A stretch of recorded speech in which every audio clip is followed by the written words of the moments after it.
Ngutang, saya ngutang tapi sampai 8.000 triliun, mikir nggak anak cucu yang nanggung? 02 mana mikir ke situ. Bapak, VT saya banyak loh yang mengungkap tentang hutang negara, ya.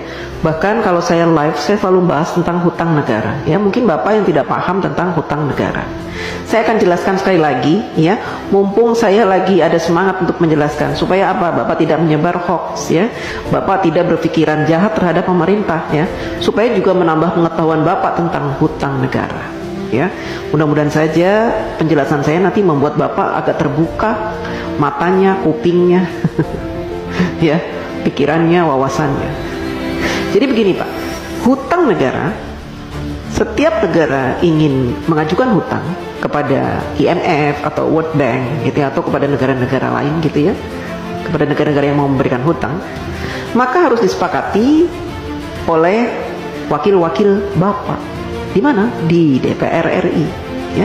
Bentuk negara kita memang mempunyai aturan seperti itu.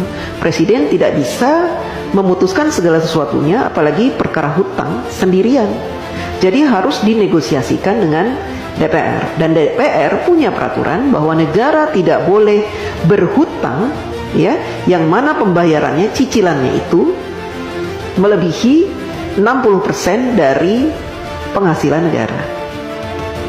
Ya.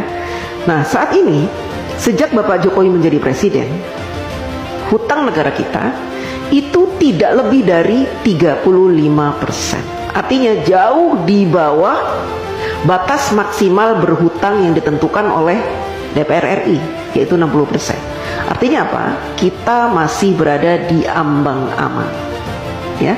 Dan saat ini Indonesia terkenal sebagai negara yang hutangnya sedikit dibanding dengan Jepang, Amerika yang sampai 200% dari PDB-nya, Jepang sampai 210%, kemudian negara-negara lain, ya, bahkan tetangga-tetangga kita, Singapura, hutangnya tuh banyak Pak. Berbeda dengan kita hutangnya sedikit. Beberapa tahun yang lalu Bapak Jokowi juga sudah melunasi hutang warisan sebanyak 7.000 triliun. Bapak heran kan dari mana uang 7.000 triliun itu? Kok Pak Jokowi bisa membayar? Karena Bapak Jokowi selama ini melakukan penghematan pengeluaran APBN. Dengan cara apa?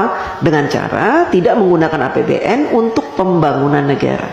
Bapak Jokowi mensiasati pembangunan negara dari para investor, baik dalam maupun luar negeri, sehingga APBN-nya utuh, tidak diutak-atik. APBN yang ada khusus digunakan untuk kepentingan rakyat seperti subsidi, kemudian bansos, BLT, PKH dan sebagainya itu Pak. Ya, Bapak harus tahu. Jadi kalau Bapak bilang hutangnya sampai 8.000 triliun itu, seandainya saat ini hutang kita 8.000 triliun, itu sedikit Pak. Dibanding dengan PDB kita tuh sudah banyak sekali Pak.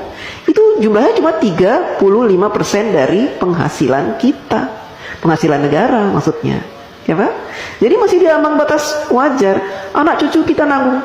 Tidak Pak, dulu juga gitu. Katanya Pak Harto berhutang banyak sampai 20.000 triliun, nanti anak cucu nanggung. Saya tidak merasa menanggung. Saya sudah dewasa, sudah besar, sudah tua, setua ini, tidak pernah saya merasa menanggung beban hutang negara, tidak. Itu kan hanya kiasan-kiasan yang diberikan oleh orang-orang yang membenci pemerintah. Ya, jadi mereka membuat rumor-rumor seperti itu supaya apa? Supaya kita membenci pemerintah. Kan gitu. Kita awam, orang awam tidak pernah diberikan pemahaman tentang hutang negara, sehingga yang ada di pikiran kita, hutang, negara berhutang, nanti anak cucu kita akan membayar. Tidak Pak. Ya, selama pemerintahan itu baik, memberikan kesejahteraan kepada kita, memberikan gaji UMR yang pantas, ya, kemudian memberikan peluang-peluang untuk usaha sehingga kita punya penghasilan setiap bulan, dan memberikan lowongan-lowongan pekerjaan yang sangat banyak, maka kita tidak terbebani oleh hutang negara Pak.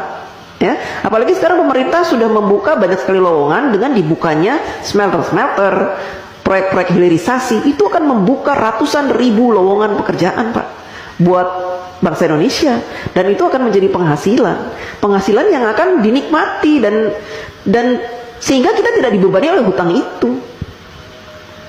Hutang negara tidak dibebani Pak. Jadi Bapak jangan sok tahu, ya. Jangan sok tahu, oke?